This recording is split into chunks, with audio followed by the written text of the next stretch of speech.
Alright, welcome to Exquisite Academy. So I'm going to be taking your chemistry, and obviously on the board we are talking about properties of gases. Now, there are different states at which the state of gases are being known. The state of gases of a pure substance can either be in solid form, the liquid form, or in gaseous form. Now today we're going to be talking about basically on gases, which is the gaseous form of a substance. Now we have ideal gases and we have rare gases. What are ideal gases? Ideal gases are gases which can be also known as the hypothetical gas. What are hypothetical gas? These are gases in which other gases like the rare gases are being compared to. Now obviously here we have basic difference here, the rare gases and the ideal gases. Now ideal gases are gases that follows or obeys the law of Adigas equation, which is the PV equal to nRT, in which the rare gases does not follow, only at a point in which the temperature is high and the volume is known. Now question can come that way. They can ask you at what point or at what state will the rare gas behave like an ideal gas? The answer is at high temperature and low pressure. Now let's look at this here. We have some basic difference between rare gases and the ideal gases.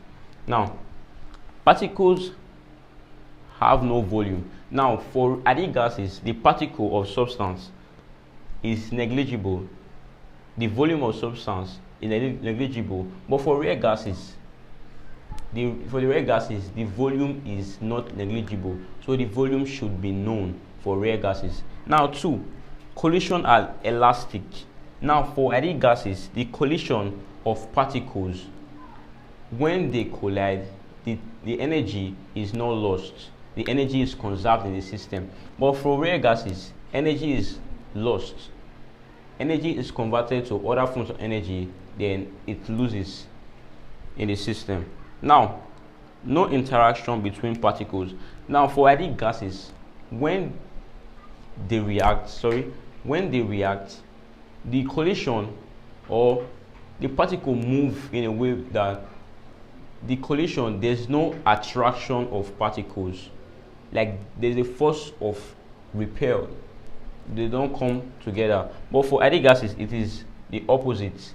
Now obviously from the differences we are having here, so we should know or have a big idea between rare gases and ideal gases. Now on the other side of the board, we are having variable essential for gas behavior. Now first of all, we should look at volume, then two, pressure, and then we're talking about temperature. Now let's look at volume. The volume, or on your questions, volume can be given in different units. Now volume is given in liters, is given in dm cube, in cm cube, in ml, and in meter cube, and other units. But for now, the essential units we have here are the liters, dm cube, cm cube, and milliliter. Now 1 liter is also same as dm cube. So if we have 1000 liters, it is equal to 1000 dm cube. Now 1 liter is also equal to 1000 cm cube. So if we have 2 liters, we have 2000 cm cube. Now also 1 liter is equal to 1000 milliliters. So we should know here that cm cube is equal to milliliter.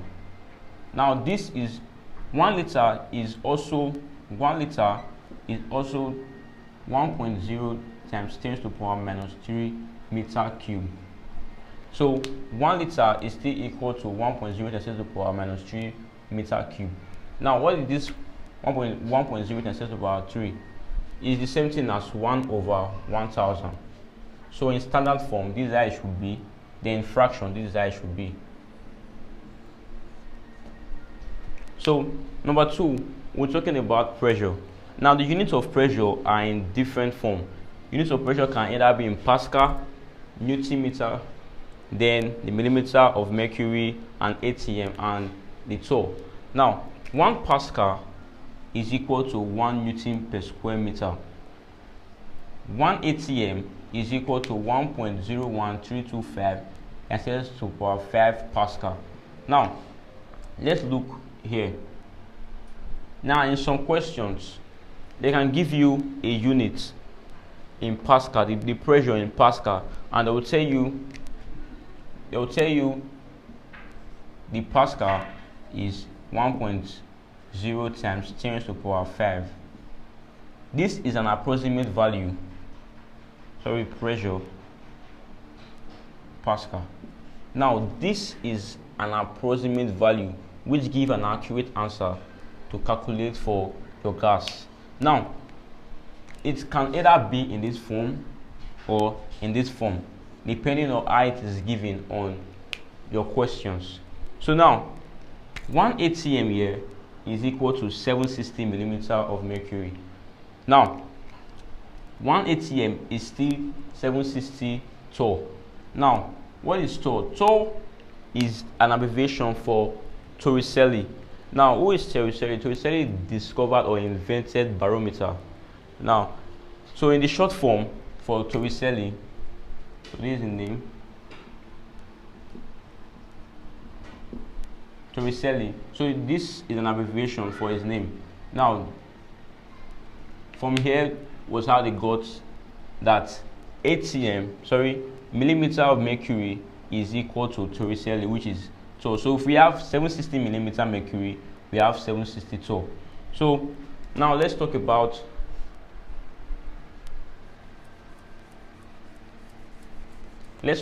temperature here. Now, for gases, temperature is very important, as we all know on chemistry. Now, temperature of gases. Now, for the conversion, or the unit of temperature can either be in Kelvin or in degrees Celsius. Now, there are some questions that you need to convert from your Celsius to your Kelvin, or from your Kelvin to your Celsius.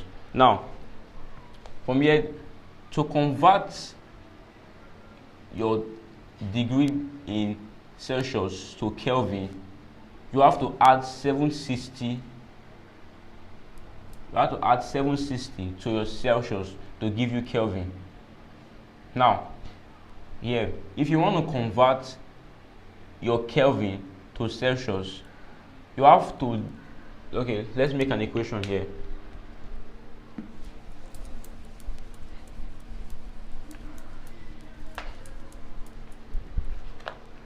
So if we have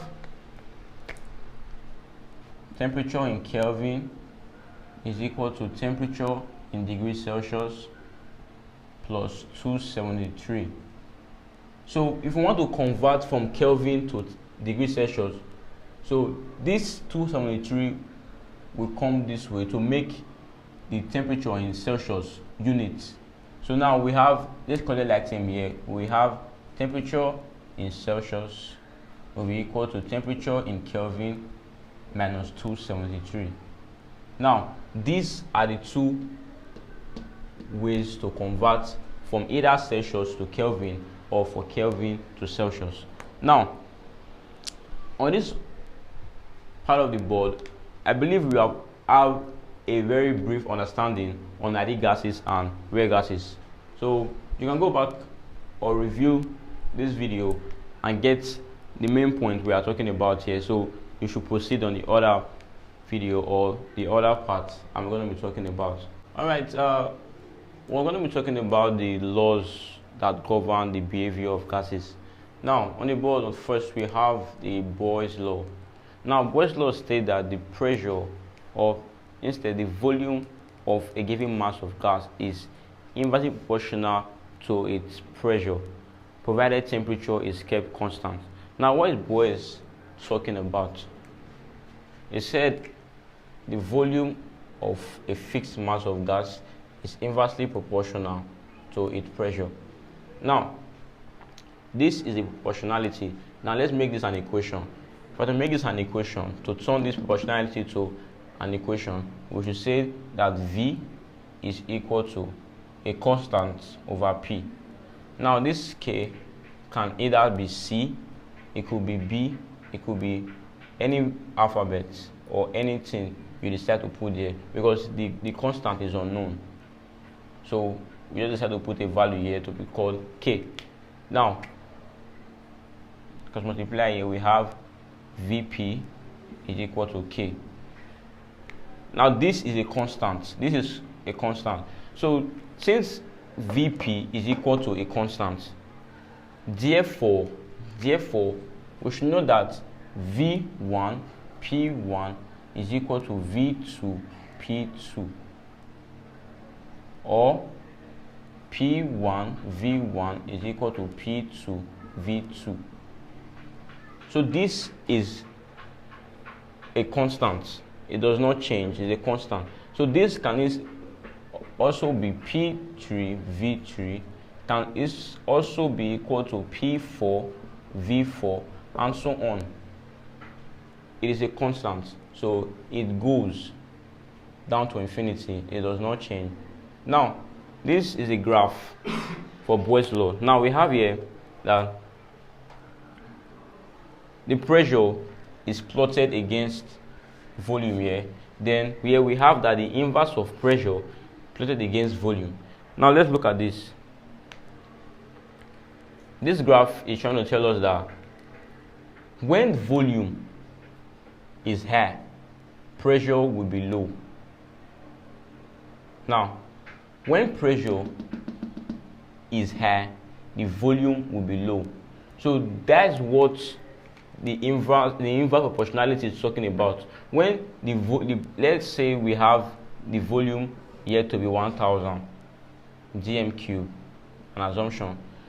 So what Boyle is trying to say here is the pressure can never be larger than this. It must be lesser than the volume. Or let's say the pressure is 1000. Now since we have it to be a large value, the volume will be a very low value. So that's what the proportionality is talking about, the inverse proportionality is talking about. So this graph here, we should know that here we are having a higher pressure. So at this point, it's clocking a low volume. Now let's look at this here. So this is an inverse. This is like an opposite of this. So if we are having the inverse of the pressure we have here, so this, if the volume is higher, we are inversing it. So it should be low here. Then if it is low here, then it also will be low. So from here, if we're starting from 1, as it's increasing, it will be increasing. Since we're plotting the inverse to volume, but here we are plotting pressure to volume directly. So if it is increasing here, it will be decreasing here. Then if it is increasing here, it will be increasing here. So that's what these two graphs are talking about. So here's the origin. Here's the origin. Now, when this pressure here is increasing, the volume is increasing. When the pressure here is increasing, the volume is decreasing. So that is the main difference between the graph we're talking about here. So now we're talking about the second law for gases. Now this is Charles' law.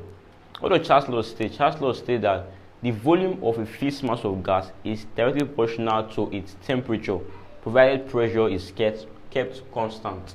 Now, what is Charles talking about? Charles is trying to say that the volume of a fixed mass of gas is directly proportional to its temperature. Now, let's make this proportionality an equal to. Now, we have V will be equal to a constant times T, which is the same thing. V is equal to KT. Now, let's make this K subject of formula. So we have divided by T divided by T.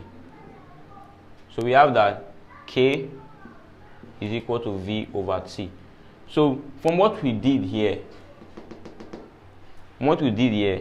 since V over T is a constant, therefore V1 over T1 is also a constant, V2 over T2.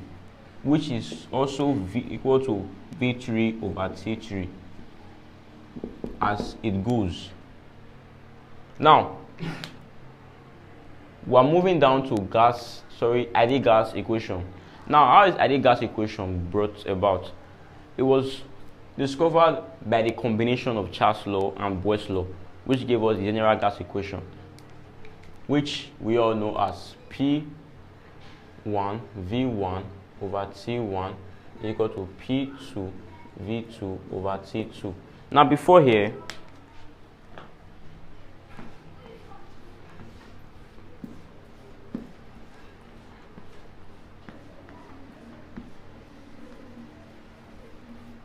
the Adigas equation, from the combination of the Charles law and Boyle's law, PV over T is proportional to N.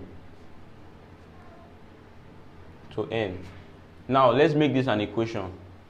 We have that PV over T is equal to arrow N, or N arrow. Okay, so now this arrow here is a constant. Which is constant called the rate of reaction under properties of gases or gases. Now let's make here the formula. We have PV is equal to arrow NC, or PV is equal to N arrow T. Now, if the mole of the gas is 1, PV will be equal to arrow T. Now let's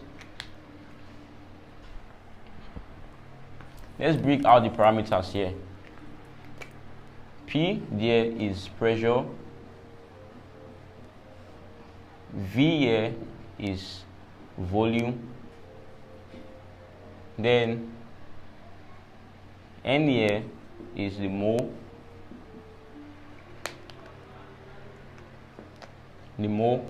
then T is temperature. So now, the arrow, as I said, is rate, which is a constant. It could be any value. So now, if the number of mole is 1, this should be your formula. But if the number of mole is unknown, so you should put the unknown here to be mole, which you don't know how many moles are in that reaction. So now, for ideal gases or ideal gas questions, this is a general formula we should all know to follow in a particular type of questions you will meet that I will solve as we go on. So go through the videos again and try to get some parts you don't really understand, and then you can drop your comment on the comment box. Okay, from the formula PV equal to N arrow T. Now this constant here has two different values that you can use to calculate for your questions on under gases. Now arrow can either be 0.0821, arrow can also be 8.314. Now these are two different values for this. Now how does these changes occur? What brought about these changes? It is because of the units given from these parameters here. Now this value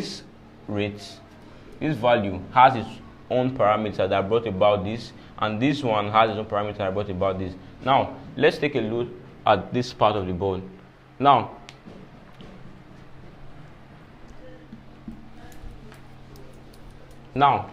we have here your arrow to be 0.0821 liter atm per Kelvin per mole. Now let's look at these parameters we have here. Pressure atm, volume in liters. Now, and I told you liter is also in dm cube. So they are equal. Now we have your mole. The unit of mole is mol, mole. Then temperature is in degree, Kelvin or Celsius, but always kept in Kelvin. Now look at this unit here. We have liter, which is here liter, or we can see dm cube here, then atm, then Kelvin, like per Kelvin, which is what we have here, then per mole. Now how does this unit come about? So let's make from here PV equal to N arrow T. Then let's make arrow solve the formula. So how do we make arrow solve the formula? We have to divide by the product of N and T, which is NT, and divide both sides, NT. So we have here N will cancel N and T will cancel T. So we have arrow will be equal to PV over NT. Okay, let's see how this unit came about. So we have here pressure, assuming we are following these parameters here, this unit here. Your pressure was given in atm, so we have atm arrow is equal to atm per volume. Your volume is in liters. Let's keep it in liters. So let's make it L. So divided by mole. The mole is mol, and then the product. So this dot here is not like 2.1. This is a decimal, but 2, 1 at the center is to show you they are multiplying themselves. If we have 2.1, mean 2 times 1, but if we have 2.1, this is a decimal, so they are all different something. So if we have dot here, mean we are multiplying themselves. So the temperature here was given in Kelvin or Celsius. Now you should always keep it in Kelvin. So we have here Kelvin. Okay, so now let's make this in form of this in a straight line. So we have arrow will be equal to atm per liter per. Now this is a division sign. How we got this -1 here, which is also called per or inverse. So we have here the mole. We're multiplying it by the inverse of this. So inverse of 2 is 1 over 2, or 2 to the power -1. So 2 to the power -1 is the same thing as 1 over 2, which is the same thing as over mole here. So let's put it as mole. This is inverse. Then per Kelvin inverse. So this is what we're talking about here. Now, if your parameters are given, like we have a particular value for ATM here, let's assume we have here to be 4 ATM, then the data here, like we have here to be 298 liters, then we have the mole here to be any value, and the temperature here to be like 298 also. So if we have those values, if we place them here, we have a particular value for pressure, particular value for volume, particular value for mole, particular value for temperature.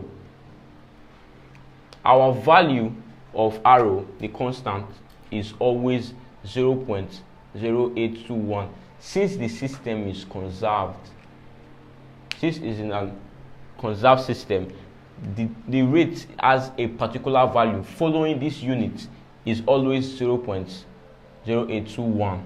Now let's take a look at the other side of the board in comparison to what we have here. So now here the arrow here is 8.314 Pascal meter cube per Kelvin per mole. Okay, this is a whole different unit compared to this, although here we are still talking about the pressure, volume, mole and temperature, which we have here, but in a different unit.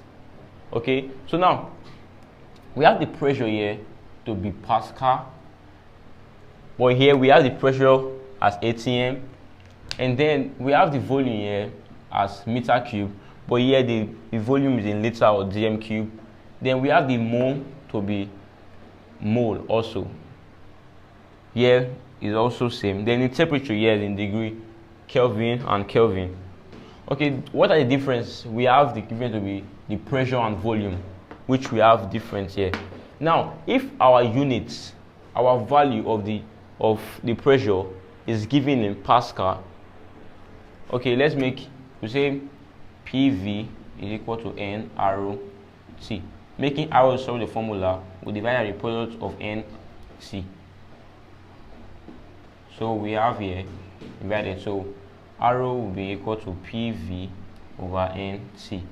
So if our pressure, the data for pressure is in the unit Pascal, the volume is in meter cube, then we have the mole is known, and the temperature is given in Kelvin temperature. So the value of our arrow should be 8.314. 8.314 following these units. So now, on the calculation under gases, at the bottom of your question, or at the top before you start calculating your question, they will give you some orders that lets your rate be calculated in this form, either in this form or this. It will be stated on your question. Or when you see your questions in their basic units, you should know that, okay, this is this unit, or this is the unit they are talking about, or this is the unit they're talking about. So now, this video or this thing on the board here is just to enlighten you, to build you up on your rate of understanding chemistry questions under properties or calculation for gases. Okay, so now on our next video, we're talking about the compressibility factor and calculation under gas equation, and then I will give you some criteria and more laws under gas equation, which we're talking about the Gay-Lussac's law, the Avogadro's law, and the Graham's law and stuff. So thank you for watching.